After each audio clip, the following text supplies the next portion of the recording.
Барановичы – один з буйнейшых чыгуначных вузлоў краіны. З вакзала Барановича-Полесскія штодзень у 6 напрамках адыходзіць каля 40 пассажырскіх цягнікоў і столькі ж прыбывае. Сутачны пассажирапоток складае каля 3,5 тысяч человек. В первую очередь вокзал, как говорится, это лицо города, и хотелось бы тоже, чтобы пассажир здесь себя чувствовал комфортно, уютно, и все было в удобной доступности и в шаговой доступности.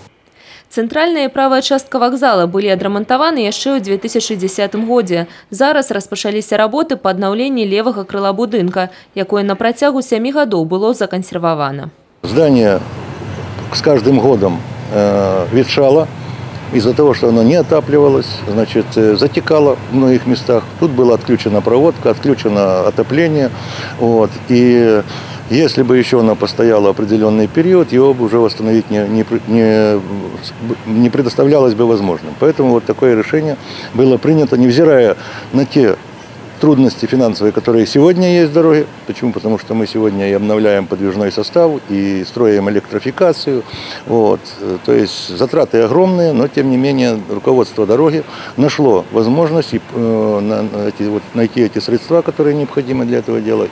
Усяго на рэканструкцыю левага крыла вакзала будзе выдаткавана каля 3,5 мільёнаў рублёў. Амаль усё тут патрэбна разбураць і рабіць нанова. Ад старога будынка застануцца толькі сцены. Мы положили новые тепловые сети к зданию, мы положили уже силовой кабель новый к зданию. Значит, сегодня строится канализационная сеть новая, ну и, соответственно, вот уже деревянные перекрытия сняты и ложатся бетонные перекрытия. Мы планируем до конца текущего года поставить под кровлю, значит, всю разобранную часть, подать сюда тепло, центральную часть вокзала, и вести зимой уже отделочные работы за зимний период для того, чтобы ускорить этот процесс.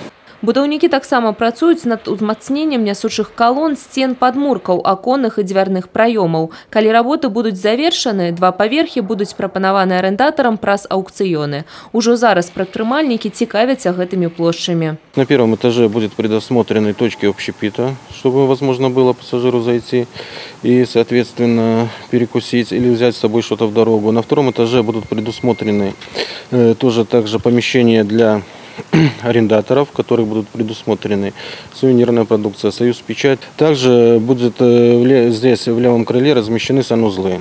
У адноўлены будынак плануецца таксама перанесці багажнае аддзяленне і абсталяваць памяшканні для гаспадарчых і вытворчых патрэб вакзала, стварыць добрыя санітарна-бытавыя ўмовы для персанала. Цалкам завяршыць рэканструкцыю плануецца да снежня будучага года. Алена Ракуць, Кацярына Страха, Юрый Цітоў, тэлерадыёкампанія «Брэст».